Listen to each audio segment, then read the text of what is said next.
بارش کی ہلکی ہلکی بوندیں کھڑکی سے ٹکرا رہی تھیں۔ اپنے کمرے میں بیٹھی خاموشی سے باہر عائشہ دیکھ رہی تھی۔ اس کی پہلی شادی ناکام ہو چکی تھی۔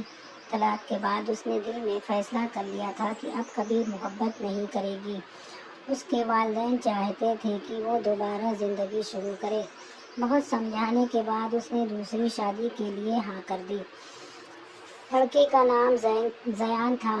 زیان نہایت شریف، نرم دل اور دیندار انسان تھا۔ پہلی ملاقات میں ہی اس نے کہا، میں تمہارے ماضی سے نہیں، تمہارے آج اور آنے والے کل سے محبت کرنا چاہتا ہوں۔ یہ الفاظ سن کر عائشہ کے دل کی برف پگھلنے لگی۔ نکاح ہو گیا۔ شروع کے دنوں میں عائشہ خاموش رہتی، مگر زیان اس کے لیے چائے بناتا، اس کے پسندیدہ پھول لاتا اور ہر رات کہتا، عائشہ تمہاری مسکراہٹ میری دنیا ہے۔ آہستہ آہستہ عائشہ پھر سے محبت کرنے لگی۔ ایک رات چھت پر دونوں بیٹھے تھے، چاندنی رات تھی۔ زیان نے عائشہ کا ہاتھ تھام کر کہا، اگر کبھی میں تم سے دور ہو جاؤں تو کیا کرو گی؟ عائشہ نے مسکرا کر کہا، ایسی باتیں نہ کرے، میں دوسری بار جدائی برداشت نہیں کر سکتی۔ زیان خاموش ہو گیا۔ اس کی آنکھوں میں نمی تھی۔ کچھ دن بعد زیان کو شدید سر درد رہنے لگا۔ ٹیسٹ کروانے کے بعد پتہ چلا کہ اسے برین ٹیومر ہے اور وہ آخری اسٹیج پر تھا۔ اس نے یہ بات سب سے چھپا لی، یہاں تک کہ عائشہ سے بھی۔ وہ ہر روز عائشہ کے ساتھ پہلے سے زیادہ وقت گزارتا، اسے ہنساتا، اس کے لیے چھوٹی چھوٹی خوشیاں جمع کرتا رہا۔ ایک دن عائشہ نے اس کی میڈیکل رپورٹس دیکھ لی۔ اس کی دنیا جیسے اٹھ گئی۔ روتے ہوئے بولی، آپ نے مجھ سے چھپایا کیوں؟ زیان نے کانپتی آواز میں کہا، کیونکہ میں تمہیں روتا ہوا نہیں دیکھ سکتا تھا۔ میں چاہتا تھا تمہارے ساتھ ہر لمحہ خوشی سے گزاروں۔ عائشہ ٹوٹ کر اس کے گلے لگ گئی۔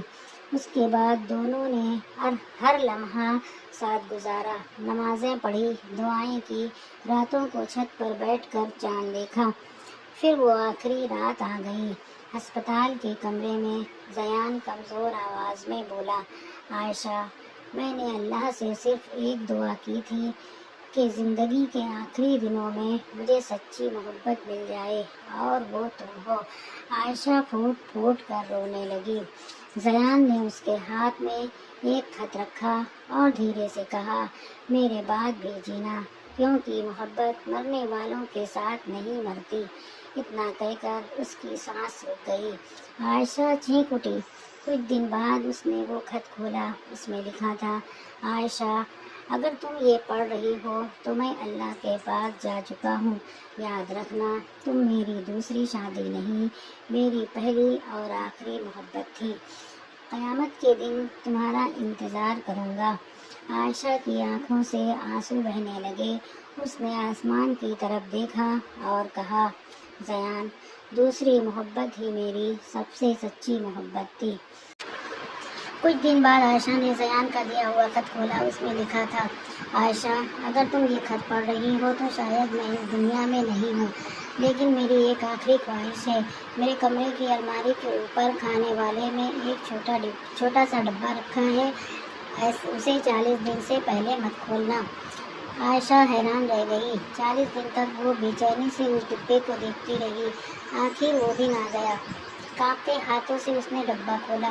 اس کے اندر ایک خوبصورت انگوٹھی، ایک پرانی تصویر اور ایک اور خط تھا۔ خط میں لکھا تھا، عائشہ اگر تم یہ پڑھ رہی ہو تو اب وہ وقت آ گیا ہے کہ تم سچ جان لو۔ ہماری ملاقات پہلے اتفاق نہیں تھی، میں تمہیں برسوں سے جانتا تھا۔ تمہاری پہلی شادی ٹوٹنے کے بعد میں نے اللہ سے صرف ایک دعا مانگی تھی کہ اگر تمہاری زندگی میں خوشی بن کر آ سکوں تو ضرور آؤں۔ اور ایک سچ اور ہے، ڈاکٹر غلط تھے۔